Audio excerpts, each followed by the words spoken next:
കോട്ടയം വിജയപുരം പഞ്ചായത്തിലെ മെമ്പർമാരിൽ സൗമ്യ എന്ന പേരുള്ള 2 പേരുണ്ട്. ഈ 2 പേരും നാത്തൂന്മാരാണ്. ഈ 2 സൗമ്യമാരും നമുക്കിപ്പം ചേരുകയാണ്. സത്യത്തിൽ നിങ്ങളുടെ ബന്ധം എന്താ പറഞ്ഞിട്ട് തുടങ്ങാം. എൻ്റെ മൂത്ത സഹോദരൻ്റെ ഭാര്യയാണ്. പേര് സൗമ്യ. സൗമ്യ. ഒരു വീട്ടിലാണ് താമസം? അല്ല, 2 വീട്ടിലാണ്. 2 വീട്ടിലാണ് താമസം. തെരഞ്ഞെടുപ്പിൽ ആദ്യമായിട്ടാണോ മത്സരിക്കുന്നത്? ഞാൻ ഒരു 15 വർഷം മുമ്പ് മത്സരിച്ചിരുന്നു യുഡിഎഫിൻ്റെ കാൻഡിഡേറ്റായിട്ട്. അന്ന് പരാജയപ്പെട്ടു. വീണ്ടും ഇപ്പം രണ്ടാമത് മത്സരിക്കുന്നു. ഞാൻ ആദ്യമായിട്ടാണ് മത്സരിക്കുന്നത്. വിജയപുരം പഞ്ചായത്തിൻ്റെ പുതിയ വാർഡിൽ 12ാം വാർഡാണ്. മക്രോണി 12 വോട്ടിന് വിജയിച്ചു. ഒരു വാർഡ് വീട്ടിലെ തന്നെ 2 സൗമ്യമാരെന്ന് പറയുമ്പോൾ വോട്ടർമാർക്ക് കൺഫ്യൂഷൻ ഉണ്ടാവുമോ? ഇല്ല, ഞങ്ങൾ 2 വാർഡ്, 9ാം വാർഡ് എൻ്റെ വീട് കുറച്ചുകൂടി അങ്ങോട്ട് മാറിയ സൗമ്യ ചെമ്മരപ്പള്ളി വാർഡ്, ഞാൻ മക്രോണി വാർഡ്. പൊതുവേ ഞങ്ങളെ 2 പേർക്കും അത്യാവശ്യം ആളുകൾക്കറിയാം. അപ്പം പേരിൻ്റെ ഒരു കൺഫ്യൂഷൻ വരില്ല.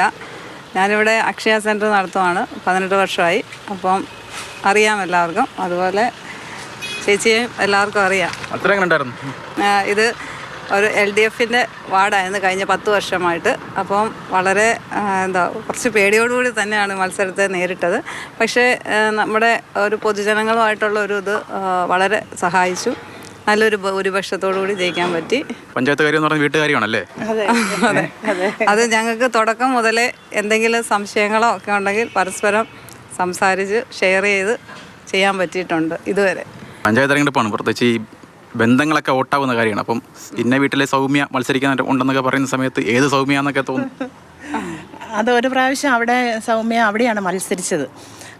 അന്നേരമാണ് എല്ലാവർക്കും അതുകൊണ്ട് സൗമ്യ തന്നെയാണോ എന്ന് തോന്നിയത്. അത് കഴിഞ്ഞപ്പോൾ കണ്ടപ്പോൾ എല്ലാവർക്കും മനസ്സിലായി ഞാൻ അന്ന്.